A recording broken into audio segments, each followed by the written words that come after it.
ya.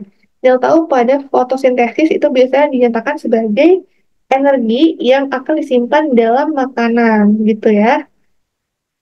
Karena kan misalkan nih sama fotosintesis, energi dari matahari itu kan bakal diserap sama klorofil. Nah, pas dia diserap sama klorofil, biasanya bakal digunain buat eh, apa ya, mengubah dari karbon dioksida itu menjadi glukosa. Nah, nantinya energinya itu bakal disimpan dalam bentuk makanan gitu. Jadi opsi yang tepat adalah yang opsi A. Next lagi nomor 35, sama kayak tadi ya, jumlah mol ya. Nah, nah ini ya, kalau misalkan itu diketahui volumenya dan keadaan STP, berarti kita itu pakai rumusnya yang ini ya, itu mol sama dengan volume bagi 22,4 karena kan dia dalam keadaan STP. Oke, berarti untuk mencari molnya tinggal volumenya itu dalam liter dibagi sama 22,4.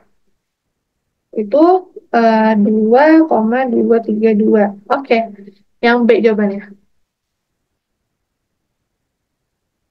Nggak bisa sih. B. Oke, next lagi nomor 36. Siapakah yang menemukan struktur kimia dari penisilin? Jawabannya adalah yang C ya. Karena kan kalau misalkan dia si Alexander Fleming ini dia yang menemukan di bakteri biakannya itu ada jamur penicillium ya. Sedangkan kalau misalkan yang menemukan struktur kimia dari penisilin itu adalah si Dorothy Crowfoot. Nah, jadi si struktur kimia itu kan dari penicillin mengandung cincin yang namanya itu ada beta lactam sama apa lagi itu thiazolidin kalau nggak salah ya. Thiazolidin nih ya. Coba kita cek di PPT-nya. Nih, struktur kimia dari penicillin ditemukan oleh Dorothy Crowfoot Hodgkin yang terdiri dari cincin beta lactam sama thiazolidin. Oke, berarti tepat jawabannya adalah yang opsi C. Next lagi, soal nomor 37, terdapat tiga jenis sistem dalam termodinamika. Oke, mana yang hanya mengalami perpindahan massa? Oke, coba aku jelaskan dulu teorinya, yaitu pertama untuk sistem terisolasi, biasanya sistem ini dia nggak ada pertukaran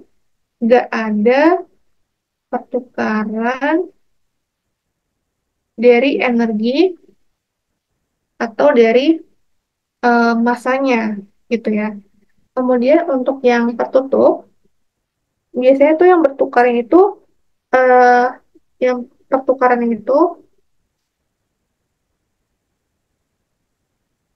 hanya eh, energi, tapi eh yang hanya mengalami perpindahan massa.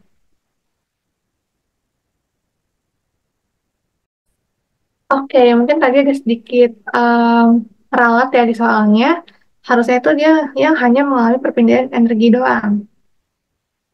Nah, berarti untuk yang sistem tertutup, dia itu akan mengalami pertukaran energi, tapi nggak mengalami perpindahan massa, tapi nggak eh, berpindah massa. Sedangkan untuk yang sistem terbuka, dia itu bisa berpindah baik itu si energinya ataupun untuk si masanya. Seperti itu. Maka jawaban yang tepat untuk perpindahan energi doang itu hanya di sistem yang tertutup. Gitu. Oke, tapi sebenarnya bisa sih ini jawaban yang nggak ada jawaban yang benar ya. Mungkin nanti aku coba revisi soalnya. Eh, nomor 37 ini. Kayak mungkin coba kita next lagi ke soal selanjutnya. Sebuah larutan NaOH sebanyak 8 gram dilarutkan dalam 200 gram air. Oke. Em, Ditanya adalah kenaikan titik didihnya. Nah, ini kan pada NaOH ya. NaOH ini dia termasuk ke dalam larutan yang elektrolit gitu. Jadi pasti kita butuh yang namanya itu faktor Van Hoff atau dilambangkan sebagai I. Nah, jadi untuk mencari ataupun menghitung faktor Van Hoff pada larutan elektrolit itu tinggal jumlah kation ditambah sama jumlah anionnya aja gitu, anion. Nah, berarti kan si ini kan kalau misalkan kita jabarin jadinya ada Na plus sama ada OH minus. Dimana sama-sama punya satu kation, satu anion. Maka kalau misalkan dijumlahin jadinya ada dua faktor Van Hoff gitu. Oke, berarti langsung aja untuk mencari delta TB atau kenaikan titik didihnya itu adalah eh, M molalitas kali KB kali I. Berarti gram per mr kali 1000 per gram pelarut. Ini kan rumus dari si molalitasnya. Dikali sama KB, dikali sama I-nya. Oke, tadi gramnya itu 8 gram, dibagi sama mr itu 40, dikali 1000, dibagi sama gram pelarutnya atau gram air 200, kali 0,52 kali 2. Ini dapat hasilnya itu kalau misalkan kita hitung di kalkulator dapat jawabannya adalah 1,04 derajat Celcius. Oke. Next ke soal nomor 39 yaitu mengenai kalor. Nah, ini kan ketahui ya ada masanya, kemudian ada delta T-nya dan ada jenis kalornya. Maka langsung aja rumusnya itu Q sama dengan MC delta T. Ingat ya, tadi M-nya itu ada 15 gram kali, karena kan dia sama-sama gram semua ya. Ini gram, ini gram. Berarti kita langsung masukin aja ke dalam rumusnya tanpa harus mengubahnya itu ke dalam bentuk kilogram. Oke, gram, 15 gram kali C itu 4,2 joule per centimeter, joule per derajat Celcius kali gram dikali sama delta T-nya itu dari 80 dikurang sama 25. Oke, 15 kali 4,2 kali 55 maka dapat hasilnya itu sekitar 3,465 joule. Jadi jawaban yang tepat adalah yang opsi A. Oke, soal nomor 40. Nah, tentang hukum Hess. Nah, jadi untuk tipe soal seperti ini, kita tinggal lihat aja ya dari em, apa ya, dari si opsi 1, 2, 3-nya ini, dari reaksi 1, 2, 3-nya ini harus kita samain dengan reaksi yang ini gitu. Oke, berarti coba kita lihat dulu di reaksi ke satu. Ini kan ada em, mana ya? Ada HF, ya kan? HF ini sama dengan HF yang sebelah kanan. Berarti kita nggak perlu ubah reaksinya, cuman kita perlu kali dua aja. Berarti ini reaksi 1 kali 2, ini 2H2 tambah 2F2 akan menghasilkan 4HF. Oke. Kemudian yang reaksi kedua ini, karena di sini ada C, bentar ya, ada eh, C2H4, oh ya, ada CF juga yang ini ya.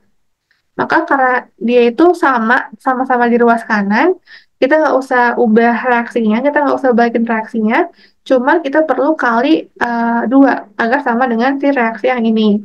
Jadi kali 2 juga, reaksi kedua kali 2 dapat 2C tambah 4F2 menghasilkan 2CF4. Oke, sama terakhir ada em, reaksi ketiga. Nah, reaksi ketiga ini ya, ada kan C2H4 nih. C2H4 di sebelah kanan, sedangkan untuk reaksi yang ini ada di sebelah kiri. Maka reaksi yang tiga ini harus kita balik reaksinya agar sama dengan ruas yang reaksi yang bawahnya ini gitu.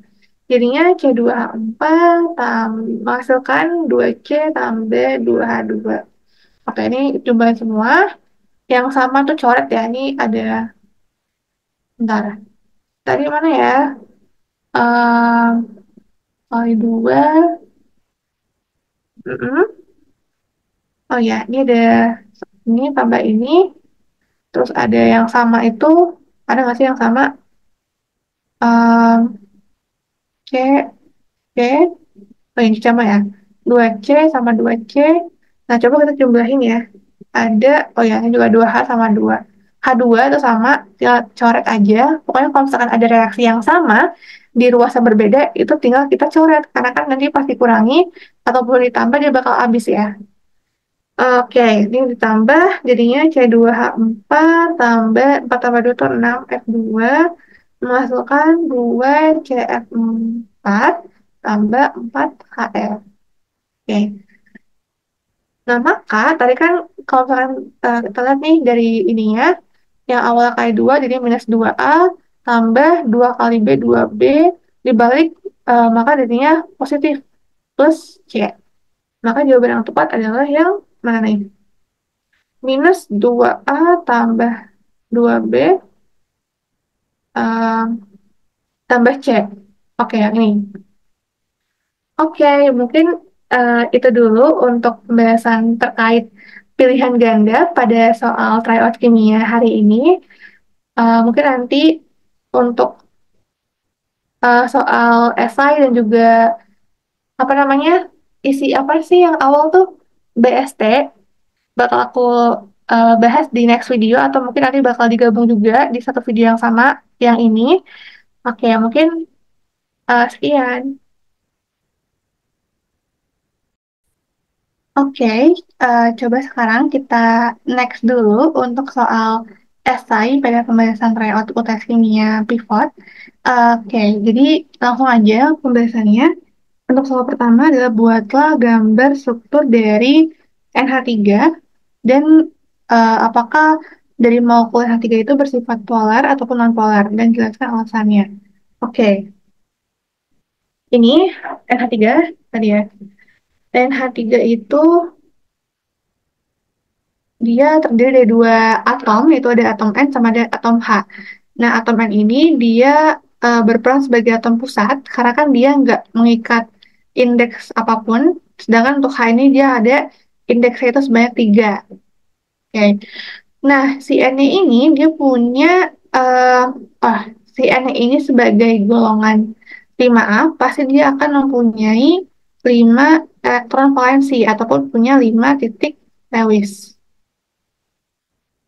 Sedangkan untuk si H-nya itu, dia berperan sebagai golongan 1A, dan pastinya dia akan punya satu elektron valensi atau satu titik Lewis.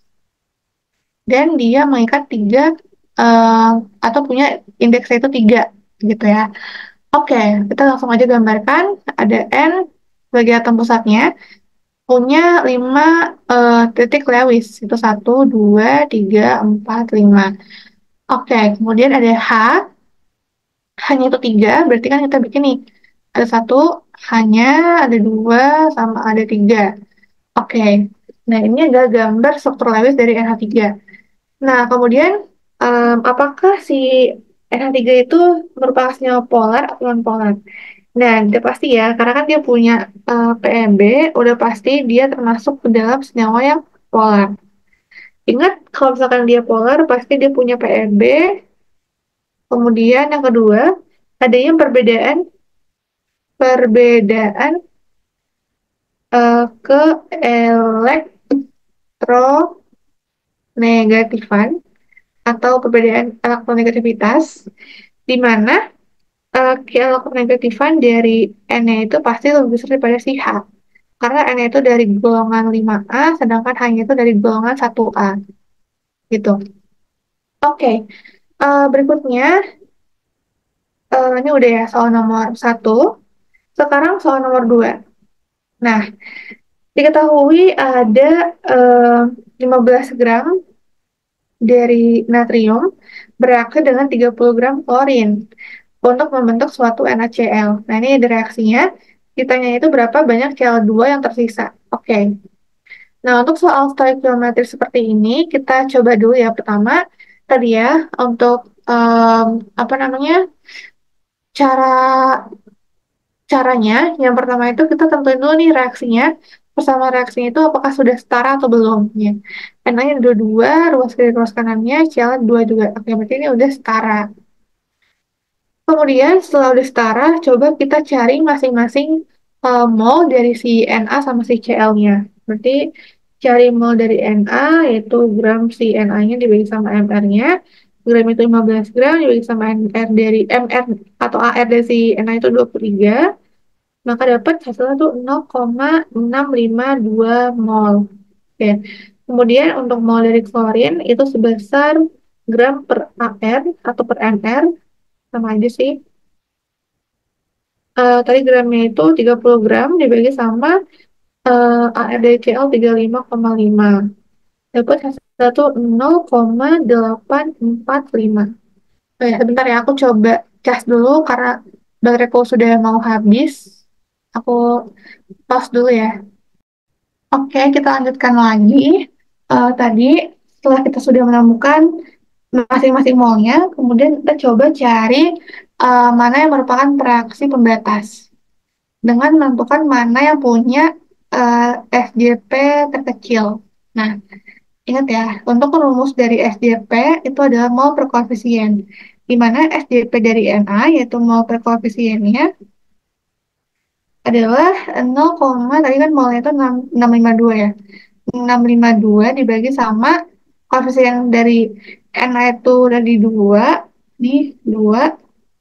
sama dengan 0,326 dan SJP dari Cl2 itu mol per koefisien, molnya itu 0,845 dibagi sama 1 ya, karena kan dia punya koefisien itu 1, berarti sama dengan 0,845.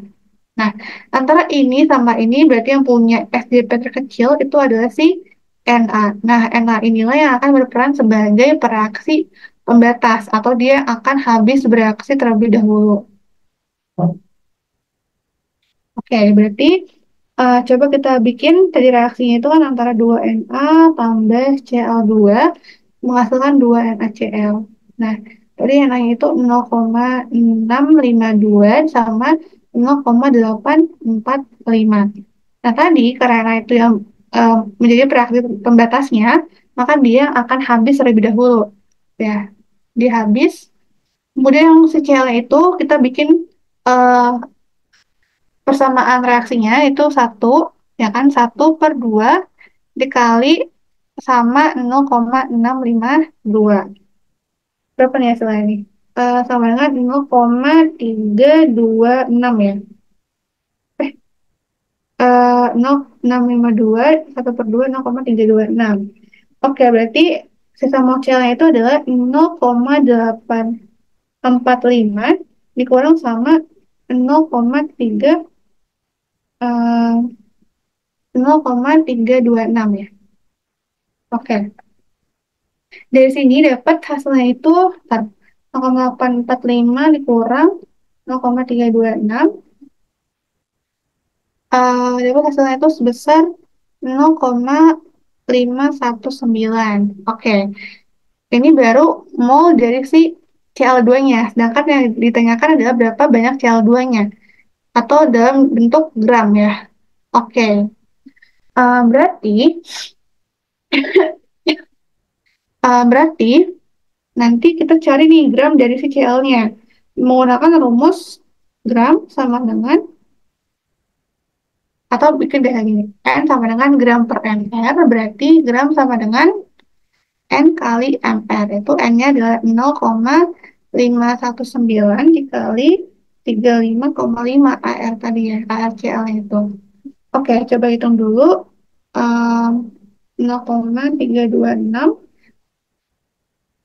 0,519 dikali 35,5.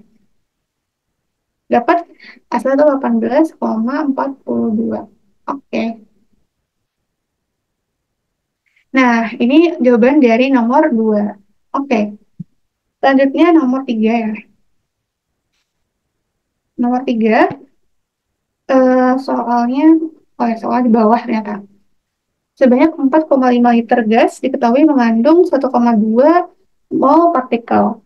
Nah, jika jumlah gasnya itu dinaikkan menjadi 2,5, maka berapa volume barunya? Nah, ini gampang ya. Jadi, ya itu kita bisa pakai perbandingan antara volume dan juga molnya ya. Berarti antara V1/N1 sama dengan V2/N2. V1-nya itu 4,5, berarti 4,5 dibagi sama mol satunya itu 1,2 sama dengan V2-nya itu yang bakal dicari dibagi mol 2 itu 2,5. Nah, ini eh, coba kita kali dulu ya. 4,5 kali 2,5, 11,25 sama dengan 1,2 V2. Berarti V2 itu sama dengan 11,25 dibagi sama 1,2. Dapat hasilnya itu 9,375. liter ya. Oke. Next lagi nomor 4. Nah, ini tentang apa nih? Oke. Diketahui ada suhunya, kemudian diketahui juga ada perubahan entalpinya atau delta H-nya, dan ditanya adalah si S-nya. Nah, ini gampang ya. Jadi kalau misalkan diketahuinya itu ada delta H sama ada suhunya, itu kita tinggal mencari rumus dari delta S itu sama dengan delta H dibagi sama T. Udah, itu aja rumusnya. Nah, berarti si delta S ini, delta H itu kan tadi 40 ya. 40 kilojoule per mol dibagi sama 245 Kelvin. Nah, ini coba aku ubah menjadi joule, ya, berarti kali 10 pangkat 3, 40,123 joule per mol dibagi sama 245,7 Kelvin. Tambahkan hasilnya kalau pakai kalkulator dapat 162,8 joule, sorry ya, duh, kepencet. Sama dengan, di bawah aja kali ya, eh, sama dengan, sebentar ya, agak nge-lag. Oke, sama dengan 162,8 joule per mol Kelvin. Oke, udah jawabannya ini. Next lagi soal terakhir di soal esai ini, yaitu mengenai sebuah larutan yang punya 15,5 gram natrium klorida dalam 100 gram air. Tentukan persen bobot per volumenya. Oke, pertama ya, mencari volume larutannya dulu kali ya. Volume larutannya itu berarti tinggal si masanya itu dibagi sama densitasnya. Ingat ya, kan rumusnya adalah rho sama dengan M per V, berarti rumus dari V sama dengan rho bagi M. Rho sama dengan, sorry, ini M per V ya. Berarti V sama dengan M per rho. M per densitasnya. Oke, berarti masukin tadi masanya itu 100 gram pelarutnya. Kemudian sampai densitasnya 1,1, maka dapat hasilnya itu 90,91 mililiter. Nah, dicari berapa sih persen bobot per volumenya, berarti tinggal massa terlalu itu kan tadi 15,5 ya. Dari larutan termoklorida dibagi sama eh, si volume larutan itu 90,91 dikali sama 100. Dapat hasilnya itu 17,05%. Oke. Kemudian nomor yang B itu adalah fraksi molnya. Berarti cari dulu nih N larutnya. N larut itu adalah gram dari NaCl dibagi sama MR-nya. Tadi gramnya itu 15,5 per MR NaCl, berarti nih 8,5 sama kedua tuh 18 gram. Oke, 15,5 per 58,5 diperoleh hasilnya itu 0,265 mol. Kemudian ada N pelarutnya, sama juga rumusnya gram per ml untuk rumus mol. Itu dari gramnya itu berarti karena dia pelarut, kita tinggal kurangin sama 100. 100 kurang 15,5 dibagi sama 18 tadi ya. Kalau misalkan ml air, keberangan 4,694 mol. Maka untuk mencari X larutnya itu adalah N terlarut dibagi sama N totalnya atau N pelarutnya.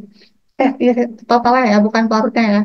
Dimana N pelarutnya itu sebesar 0,265 dibagi 0,265 tambah yang 4,694 itu. Nah, ini kalau misalkan pakai kalkulator dapat hasilnya itu 0,053.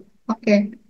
Yang opsi C tadi itu fraksi mol dari apa nih? Fraksi mol dari pelarutnya atau airnya.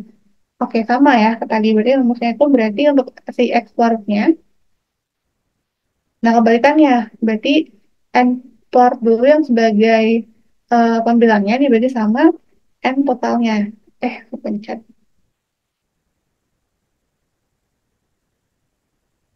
N, bentar. Aduh, sama ya. Oke, N pelarutnya dibagi sama N totalnya. Berarti 4,694 dibagi sama 0,0.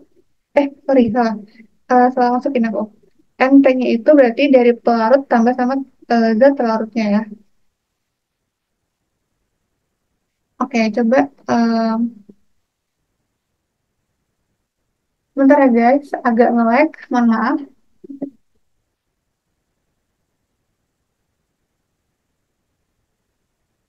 Nah, aku bikin di bawah aja ya. Tadi 4,694 dibagi sama totalnya itu berarti antara yang N terlarutnya itu 0,265 tambah 4,094. Nah, ini kalau pakai kalkulator dapat hasilnya itu 0,948. Oke, selesai. Nah, mungkin coba kita bahas lagi yang terakhir dari soal BST. Tapi sebelumnya aku mau stop share dulu dan ganti ke pembahasan TO yang itu ya, yang BST. Oke, sebentar. Oke, sekarang kita coba bahas untuk soal yang BST atau benar salah yang tidak apa nih, tidak selalu benar ataupun tidak selalu salah. Oke, pertama soal yang nomor satu, jika asam klorida ditambahkan ke larutan kobalt nitrat, maka warnanya akan berubah menjadi warna merah. Nah, ini tuh salah ya. Alasan tuh ketika kalau misalkan kita lihat nih dari perubahan kimiawi di perubahan warna, nih, untuk penambahan asam klorida ke dalam kobalt nitrat, itu bakal menghasilkan perubahan warna yang awalnya tuh merah menjadi warna biru, gitu. Maka untuk nomor satu itu salah, karena harusnya dia itu jadi warna biru. Oke, kemudian nomor dua, tegangan permukaan tinggi dapat terjadi ketika gaya antar molekulnya itu kuat. Nah, ini benar ya. Karena nantinya kalau misalkan dia itu tegangan permukaannya itu eh, apa ya? Kalau misalkan ketika si gaya antar molekulnya itu kuat, akan membuat tegangan permukaan yang berupa jumlah energi di mana dia itu dibutuhkan untuk menarik ataupun memperluas permukaan sebesar satu satuan luas itu bakal mengakibatkan eh, menjadi tinggi untuk tegangan permukaannya. Nah, mungkin biar lebih jelasnya, coba kita lihat di bagian PPT. Tegangan permukaan. Nah, ini ya, ketika gaya antar molekul kuat akan membuat tegangan permukaan itu tinggi. Oke, next soal nomor tiga, unsur skandium punya 3 elektron di kulit luarnya. Oke, skandium ya. Nah, dia punya nomor atom 21. Berarti kalau misalkan kita coba jabarkan, ada dua cara ya. Bisa pakai yang um, konfigurasi elektron ataupun yang ada satu s dua S2-nya. Tapi di sini lagi-lagi aku pakai yang konfigurasi kulitnya aja, yaitu 2, 8, 8, 3 ya. Nah, berarti karena yang terakhir itu 3, maka sebagai elektron di kulit luarnya itu adalah cuman ada 3 aja. Berarti ini benar. Oke. Next, nomor 4. Salah satu teori yang mendasari dasar terciptanya model atom modern itu Erwin Schrödinger. Nah, ini benar ya. Karena selain si Erwinnya ini, dia apa ya, kalau nggak salah dikembangkan juga untuk model atom modern itu pada Louis de Broglie, oleh Werner Heisenberg dan juga oleh Erwin Schrödinger seperti itu. Oke, next lagi itu tentang proses spontan. Nah, proses spontan di sistem terisolasi menghasilkan entropi total yang bernilai negatif. Nah, kenapa? Pertama tuh karena alasannya, karena ini tuh harusnya salah ya. Harusnya dia tuh bernilai, apa nih berarti ya? Bernilai positif, gitu. Di mana alasannya itu karena si energi internalnya, di mana nanti sistem terisolasinya itu kan nggak dapat bertukar energi ya. Eh, Kemudian si proses yang ada di dalamnya itu harus mematuhi hukum kedua termodinamika, di mana eh, pada kadar keseimbangan itu akan terjadi apa ya, entropi sistemnya itu bakal mencapai nilai maksimumnya, sehingga lama-lama nih ya, di mana yang pada hukum kedua itu menyatakan kalau entropi total dalam sebuah sistem tertutup itu bakal meningkat ataupun seenggaknya tuh bernilai konstan atau bernilai positif, jadi dia tuh nggak bakal berkurang seperti itu. Oke, next. Nomor 6, senyawa ionik lebih dapat larut pada pelarut polar dibandingkan dengan pelarut non-polar. Nah, ini tuh benar ya, karena tuh senyawa ionik kan apa ya, senyawa ionik itu kan nih, penjelasannya dia terbentuk dari senyawa, dari atom ataupun molekul yang punya perbedaan elektronegativitas, sehingga nantinya bakal apa ya, lebih cocok tuh sama pelarut yang polar, yang sama-sama bisa apa ya, yang punya perbedaan elektronegativitas dan bisa menyebabkan pembentukan kation anion gitu pada senyawanya seperti itu. Oke, next lagi nomor 7, hukum termodinamika menyatakan bahwa eh, proses itu berlangsung secara spontan menuju ketidakteraturan. Nah, ini nggak selalu benar, nggak selalu salah gitu. Misalkan tadi ya di sini ya, untuk penjelasannya nggak secara langsung menyatakan kalau misalkan proses yang berlangsung spontan itu bakal selalu bergerak ke ketidakteraturan gitu. Jadi ada kasus gitu ya, misalkan pada es yang mencair gitu ya. Nah, es yang mencair ini eh, itu kan proses alami yang akan menyebabkan peningkatan dari si ketidakteraturannya gitu. Tapi untuk contoh lainnya, misalkan kayak pada pembentukan kristal dari larutan itu masuknya ke dalam peningkatan keteraturan seperti itu. Jadi nggak semuanya itu mengarah ke ketidakteraturan. Oke. Kemudian nomor 8, molekul XEF4 termasuk ke dalam si molekul yang polar karena punya PEB. Nah, XEF4 itu dia sebenarnya kalau misalkan kita gambarkan ya, coba ya. Ada XS, X itu kan punya 8 ya. Karena dia sebagai golongan 8A, tugas mulia 1, 2, 3, 4, 5, 6, 7, 8. Ada FM4, ini X, X, X, X, ada FE, ada FE, ada FE, ada FE. Nah, anggap dia tuh punya 7 uh, titik Lewis ya. Nah, Nah, sebenarnya walaupun dia itu punya PEB, tapi karena PEB-nya itu saling membagi, saling habis gitu ya. Jadi pada akhirnya tuh akan membuat struktur dari si XEF4 ini menjadi struktur yang simetris gitu. Dan karena dia nggak ada perbedaan elektronegativitas, oleh karena itu harusnya XEF4 ini masuk dalam senyawa ataupun molekul yang non polar seperti itu. Oke, nomor 9, C6H6 bisa larut dalam H2O maupun CCl4. Nah, ini nggak selalu benar sama nggak selalu salah. Karena sebenarnya tuh benzena itu kan bisa larut di dalam senyawa yang non-polar gitu. Tapi hanya sedikit larut dalam air gitu. Nah, kenapa? Karena si benzena itu kan dia punya gaya dipol-dipol. Sedangkan, sorry, bukan benzenanya, tapi si airnya gitu. Sedangkan untuk benzena itu kan dia sebagai senyawa yang nonpolar, dia nggak punya dipol-dipol, sehingga nantinya benzena itu nggak bisa larut dalam air, gitu. Oke, jadi uh, untuk soal terakhir nih, nomor 10. Menurut hukum Dalton, senyawa yang terdiri dari atom-atom, dua unsur ataupun lebih punya perbandingan antara jumlah atom di setiap unsurnya yang bisa dinyatakan sebagai bilangan bulat dan sederhana. Bilangan bulat ataupun pecahan sederhana. Nah, ini benar ya, teman-teman. Karena ada di PPT nih kalau nggak salah, Dalton, ya. Pokoknya kalau misalkan dia itu menyatakan adanya perbandingan, pasti itu masuk ke dalam hukum Dalton. Mana ya, hukum Dalton. Nah, ini ya.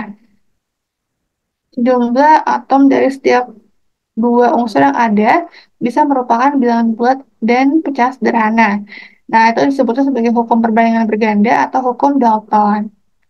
Oke, mungkin itu aja buat pembahasan tryout secara keseluruhan dari aku. Mungkin agak lama ya, teman-teman, tapi semoga bisa dimengerti. Dan mohon maaf kalau misalkan aku ada salah kata dan perbuatan. Semangat terus buat menghadapi UTS-nya ya. Oke, dadah.